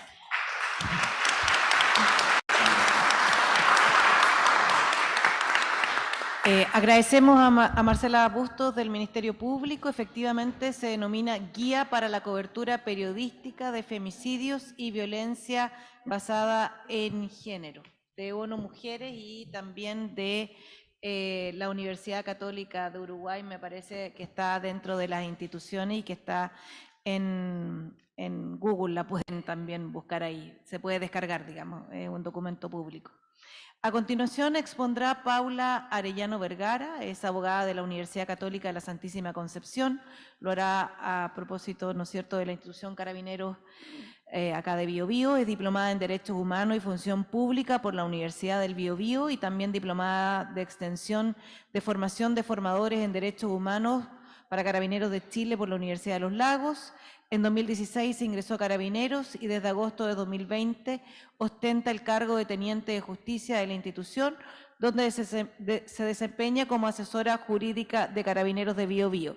Recuerdo que igual pueden formular sus consultas en el chat. Nosotros también vamos al finalizar tomar todas aquellas preguntas y las vamos a formular a quienes están exponiendo acá en la testera. Paula, cedo Muchas gracias. micrófono. Muchas gracias. Bueno, muy buenas tardes a todos. Agradecer la invitación de parte de Carabineros de Chile, especialmente del señor jefe de zona, a la presidenta, los agradecimientos correspondientes por invitarnos a participar en este conversatorio para abordar esta materia tan relevante para nuestra función, ya que nosotros, como funcionarios de Carabineros, desempeñamos un rol importante dentro de la comunidad. Lineamientos para comunicar la violencia de género. Bueno, Carabineros de Chile es una institución que presta un servicio público y que trabaja de manera colaborativa e integrativa en la comunidad. Es decir, ponemos a la persona como el enfoque y el centro de nuestra actividad. Es por ello que para afrontar, ¿cierto?, el quehacer diario, desde un punto de vista estratégico y operativo, Carabineros cuenta con una política comunicacional donde se establecen los lineamientos en esta materia a fin de tener un desarrollo eficaz y eficiente en materia comunicacional. Para lograr este desarrollo, lo que nosotros en la actualidad, ¿cierto? Se desarrolla esta actividad es a través del que nos da la referencia, es el Plan Estratégico Operacional de Carabineros 2021-2028, denominado Carabineros del Centenario, el cual busca, en definitiva, responder a las demandas de seguridad, ¿cierto?, de parte de la comunidad, a través de una gestión policial de alta eficiencia, de transparente, profesional y respetuosa de los derechos humanos. Y en ese sentido, como les comentaba yo, existe en Carabineros una política comunicacional de carácter general. Esta política comunicacional, de hecho, está aprobada por una orden general, establece los lineamientos en esta materia, y dentro de estos lineamientos, donde se establecen directrices y además principalmente los principios que rigen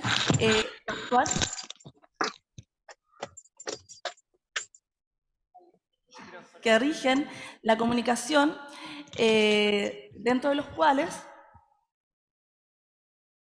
se fue el...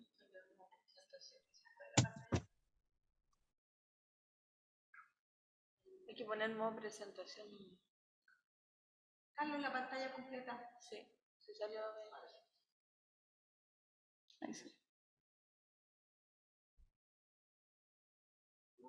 Ahí sí. Ya. Entonces, como yo les comentaba, para lograr este objetivo, ¿cierto?, de eficiencia en materia comunicacional, las referencias nos las entrega el Plan Estratégico de Desarrollo Policial 2021-2028, Carabinero del Centenario. Y efectivamente nosotros tenemos un plan comunicacional donde nos entregan los principios que rigen esta materia.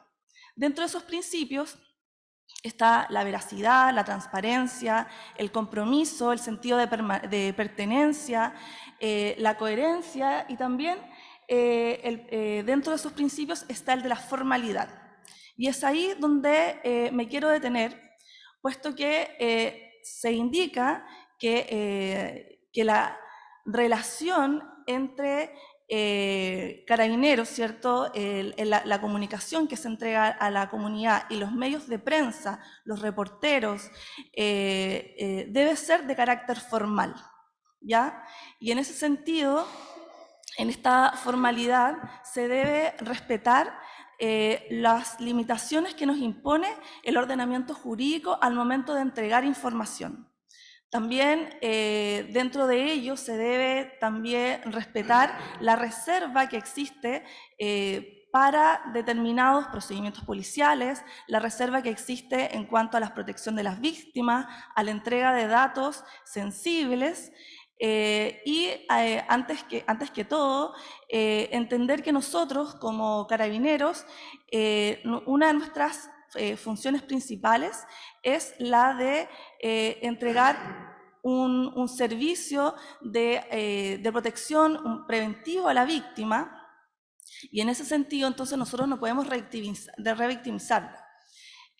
Al momento de afrontar un procedimiento policial, la formación de Carabineros en ese sentido y la actuación es integral, no solamente desde el punto de vista de la vocería al momento de entregar una información, sino que Carabineros normalmente son quienes primero llegan al lugar de los hechos de ocurrencia de los hechos, y por lo tanto nosotros somos quien le damos en este caso, a la familia, a las víctimas, lo que se denomina como la primera acogida, ¿cierto? Es en Carabineros quienes se deposita, ¿cierto?, la confianza en estas materias, porque de cierta manera se sienten las personas protegidas al momento de que llega Carabineros al lugar de los hechos. Y es por eso que al momento de entregar información en relación con el procedimiento policial, nosotros debemos evitar dar información que revictimiza a las víctimas, por entregar datos sensibles de los hechos, sino que se debe entregar solo hechos concretos, ¿cierto?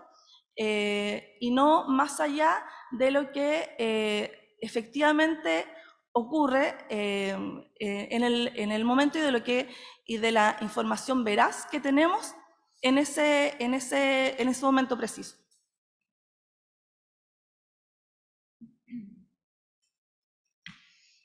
Bueno, como ya les comentaba, la actuación entonces es integral de Carabineros, y en esta actuación la preparación de Carabineros es relevante, puesto que al momento de dar una vocería, como yo les decía, la actuación es integral dentro de un procedimiento policial, y para ello existe una preparación previa. Y esta preparación de Carabineros está integrada, por ejemplo, con el respeto a los derechos humanos, y en ese sentido Carabineros normalmente se encuentra trabajando, ¿cierto?, en capacitar a sus funcionarios en materia de derechos humanos. De hecho, a través de la Dirección de Derechos Humanos se concretó el Plan Nacional de Derechos Humanos, donde se abordan estos temas. Se abordan temas de género específicamente, a fin de que el funcionario, al momento de enfrentarse a este tipo de situaciones, tenga conocimiento de la información que se está dando, tenga una perspectiva, ¿cierto?, del tema en general, y pueda abordarlo de mejor manera, y siempre entregar estas informaciones con enfoque de género, ¿ya? Además, se prepara en cuanto al entregar un lenguaje adecuado, y también existen a nivel tanto nacional o a nivel también regional ciertos talleres en los cuales se tratan y se abordan el tema de las vocerías, a fin de que los funcionarios puedan también estar preparados al momento de tener que afrontar, ¿cierto?, a la prensa que en ciertas ocasiones insistentemente solicita información respecto de estos procedimientos policiales, sobre todo aquellos que son mediáticos.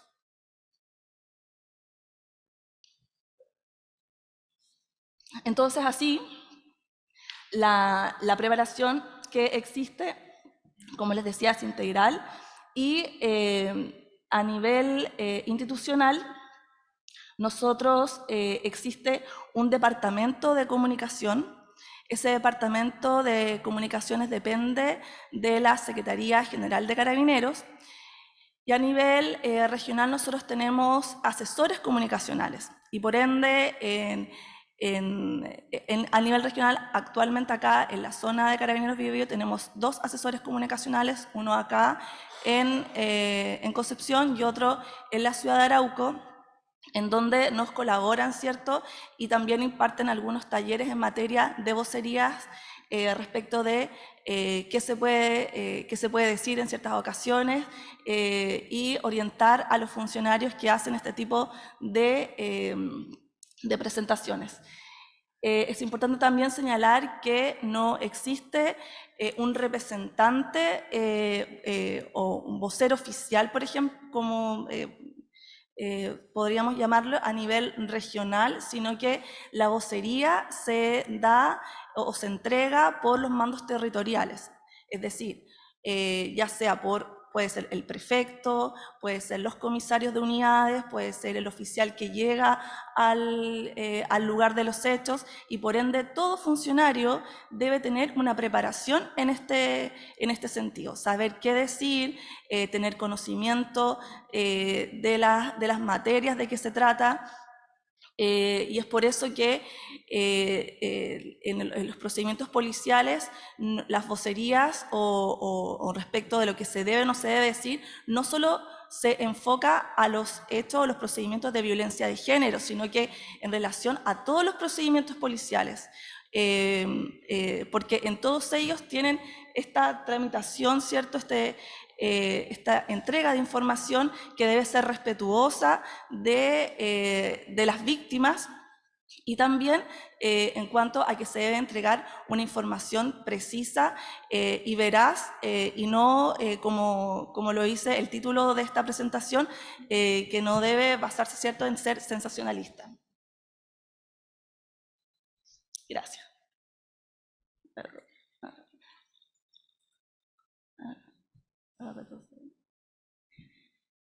Más adelante mucho parece. No.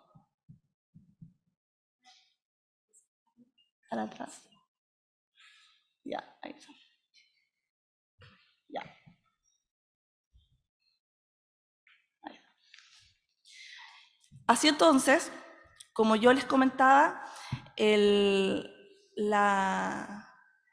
trabajo que se realiza por Carabineros es integral, y en ese sentido, entonces, la función que se desempeña es desde el inicio, desde que se toma conocimiento de un hecho, hasta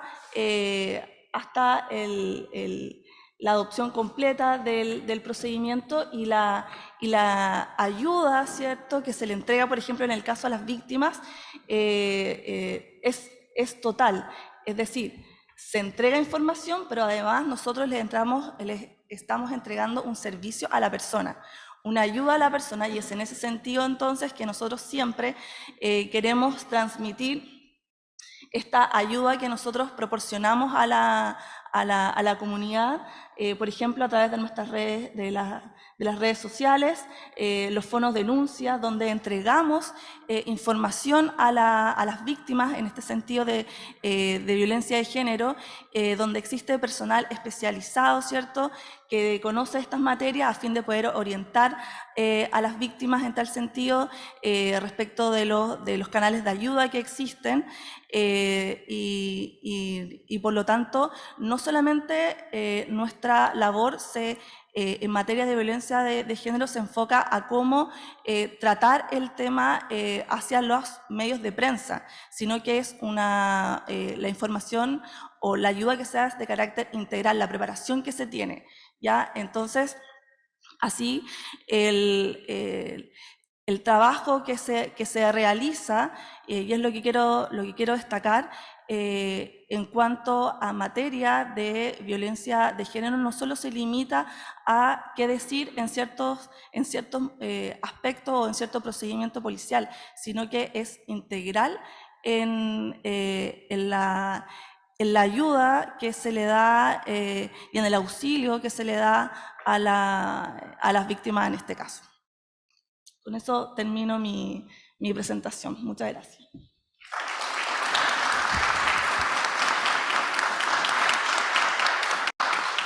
Agradecemos entonces a Paula de Carabineros de Chile, a la teniente, ¿no es cierto? Y vamos a dar paso ahora a las consultas que tenemos acá en sala y también en el chat, que seguramente vamos a ir pidiendo que se vayan registrando, pero en primera instancia vamos a ofrecer la palabra acá a la sala.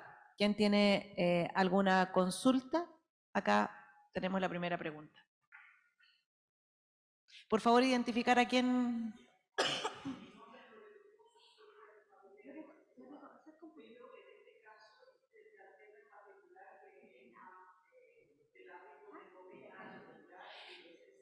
Disculpe, le vamos a pedir que enciendan el micrófono porque no se escucha. Ese micrófono no es de ellos. Sí, 1, 2. Ahí sí. Aló, sí.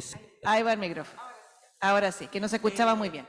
frente al concepto de conversatorio que tiene este tema, considerando que Solo también lo tanto de esto que hemos conversado acá está más en el área de lo penal, ¿ya?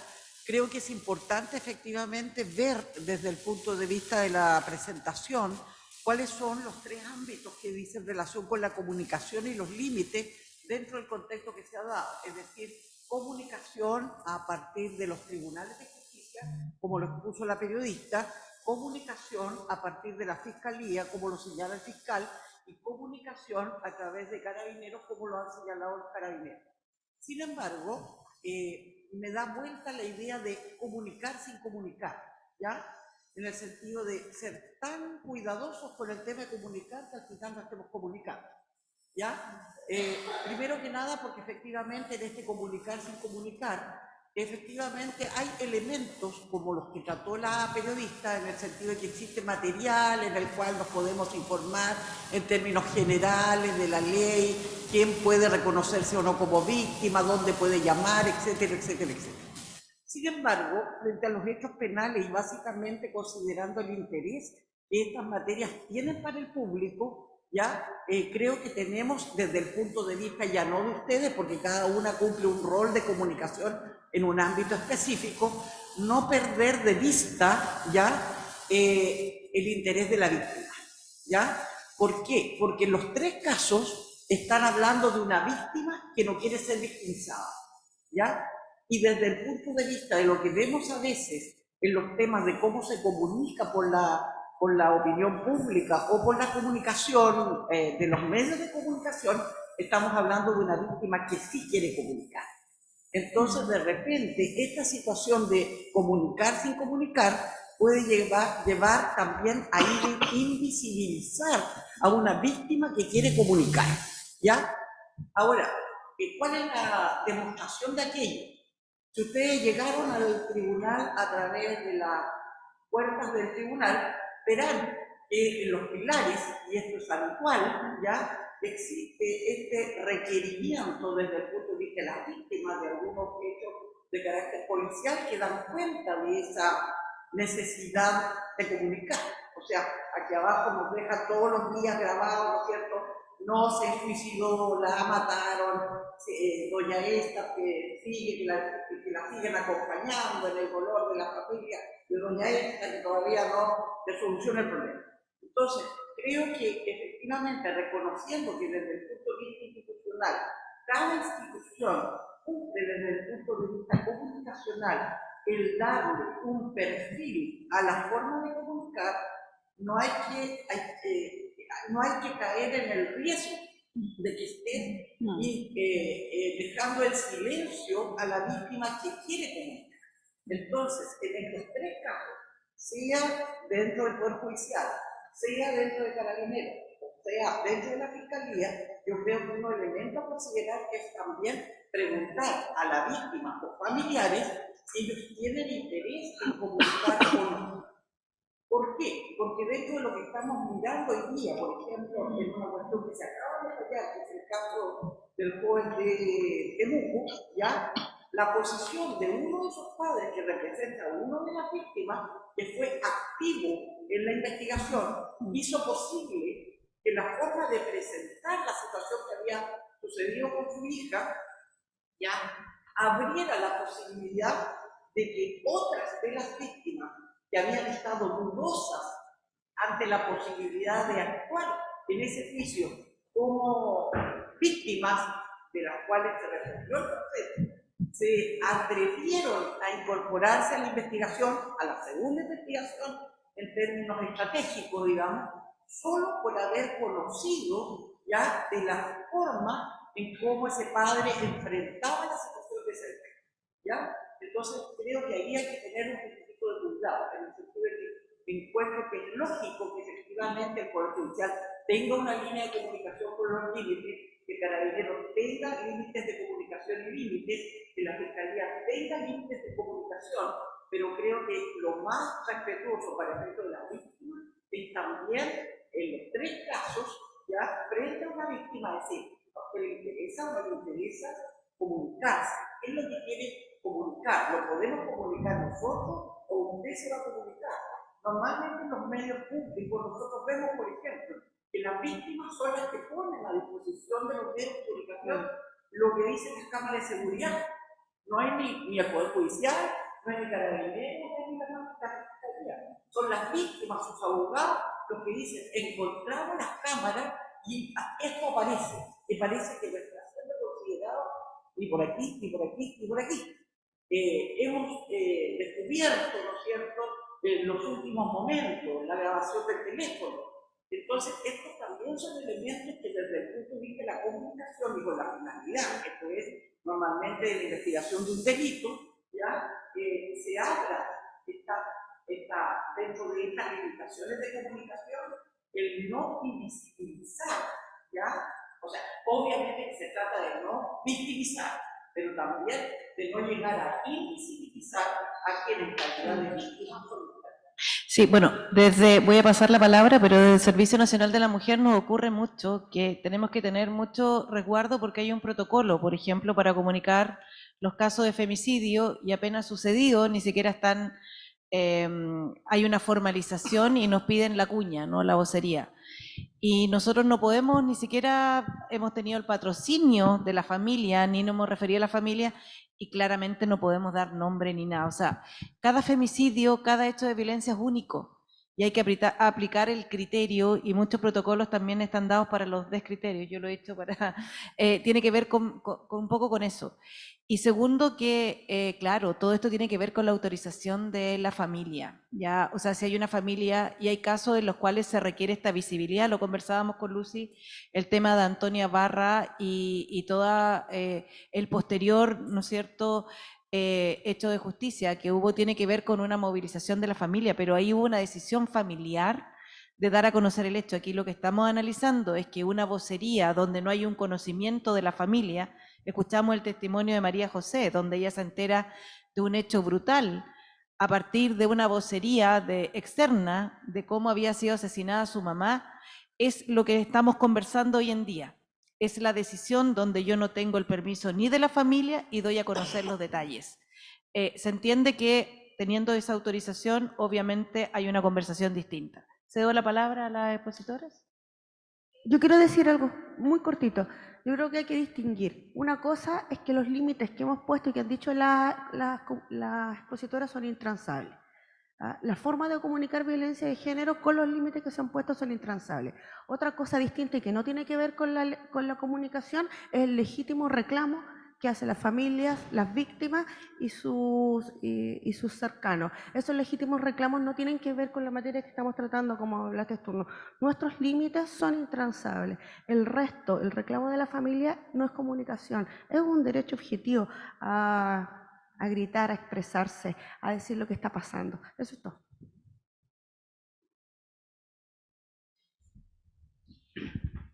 Hola, Loreto. Mira, lo que tú has planteado está recogido en el documento que mencioné, ¿ya? En esta guía. Y en la guía lo señalan como áreas grises, así lo mencionan, ¿ya? Y que tiene que ver de aquellas situaciones que parece que hay colisión de derechos, el derecho a la información, y por otra parte la protección de la víctima y no revictimizarla. Pero finalmente no hay colisión, como dice la ministra, y la idea es que hay un equilibrio que hay que mantener entre el derecho a la información, el derecho a las víctimas a expresar su opinión respecto de qué opiniones o qué informaciones se pueden dar o no dar, la estrategia del caso que dirige el fiscal y que está íntimamente ligada a la estrategia del caso, no entorpecer las actuaciones de la investigación que se estén desarrollando. Entonces, hay como una línea de flotación en la que hay que tratar de que ninguno de esos aspectos se vea perjudicado. Evidentemente, hay casos en que, por ejemplo, difundir el rostro de la víctima, su identidad y señales físicas pueda ser sumamente relevante para el caso. Por ejemplo, la desaparición, ¿ya? se denuncia la presunta desgracia de una mujer o de un niño, de una niña, evidentemente la difusión de la imagen tiene un objetivo estratégico, ¿ya?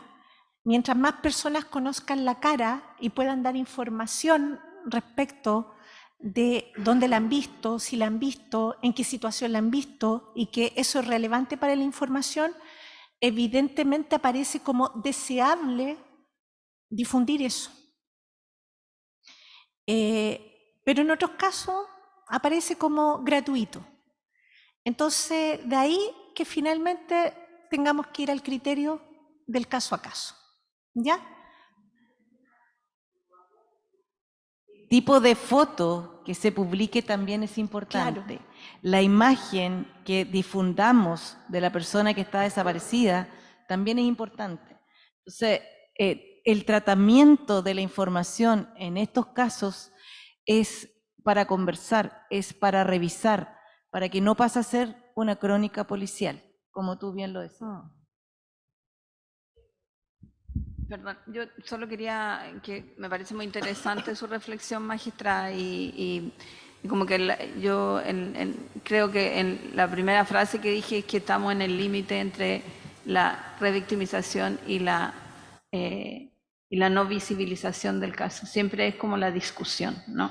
Pero claro, nosotros tenemos, como dice la presidenta, unas normas y unos parámetros que respetar donde no nos podemos hacer cargo del interés de las víctimas o de los familiares de las víctimas de difundir, porque tienen sus propios canales.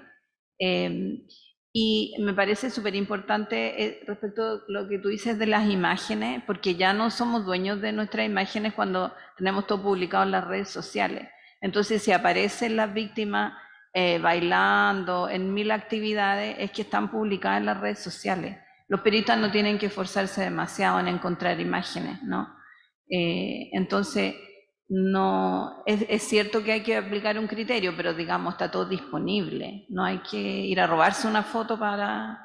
esos son los con esas condiciones estamos hablando de las comunicaciones. Gracias.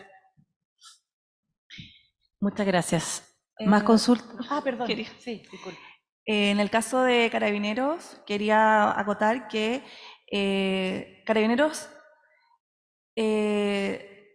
adopta procedimientos policiales y en ese sentido la información que se da debe ser concreta. Dentro de los caracteres de Carabineros, nosotros somos una institución no deliberante y por ende no podemos emitir juicios de valor, no podemos revictimizar a las personas, debemos ser lo más imparciales posibles y en ese sentido debemos resguardar, ¿cierto?, todos los datos sensibles que pueden existir respecto del caso. Así entonces, nuestra función es súper objetiva respecto de este tipo de situaciones y de hechos policiales. Muchas gracias. ¿Alguna otra consulta? ¿Comentario?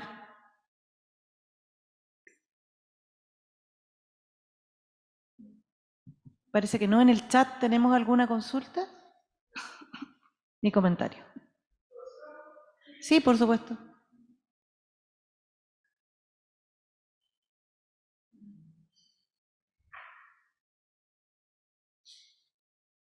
Hola, buenas tardes. ¿Me escuchan? Sí, sí. Lo que pasa es que me quedé pensando porque la comunicación es complejo. Y quien tiene la profesión de periodista sabe que uno de los principales axiomas de la comunicación no es que dice lo que no se comunica no existe. Entonces, el tema es complejo porque hay que comunicar.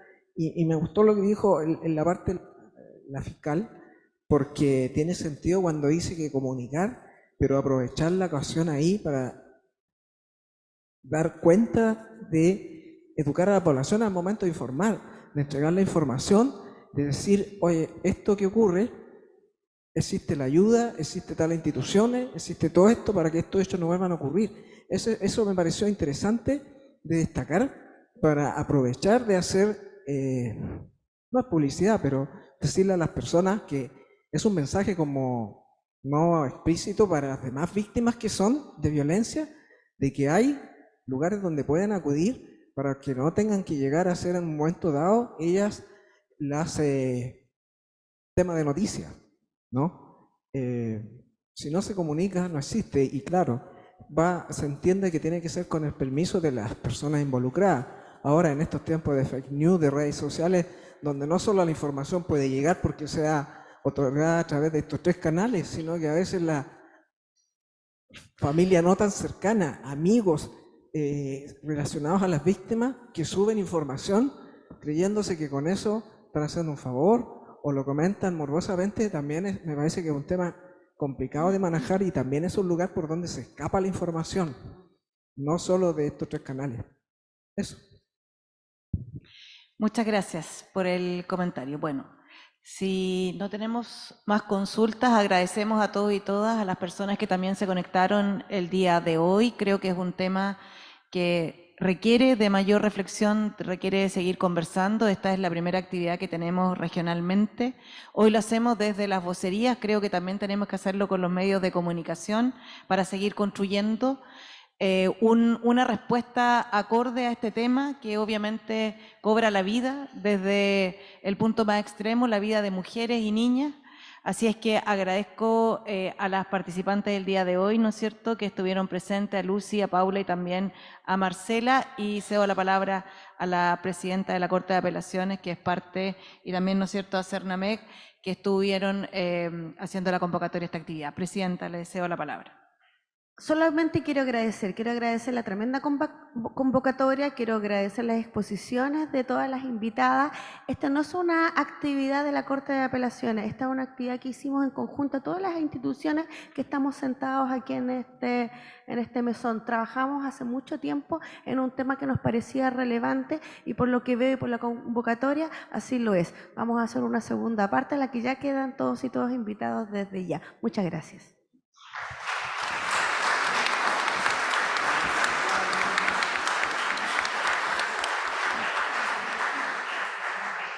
Agradecemos cada una de las intervenciones, las preguntas y la atención prestada. Con esto damos por finalizado este conversatorio que espera poder hacer menos revictimizante la comunicación de noticias vinculada a la violencia de género.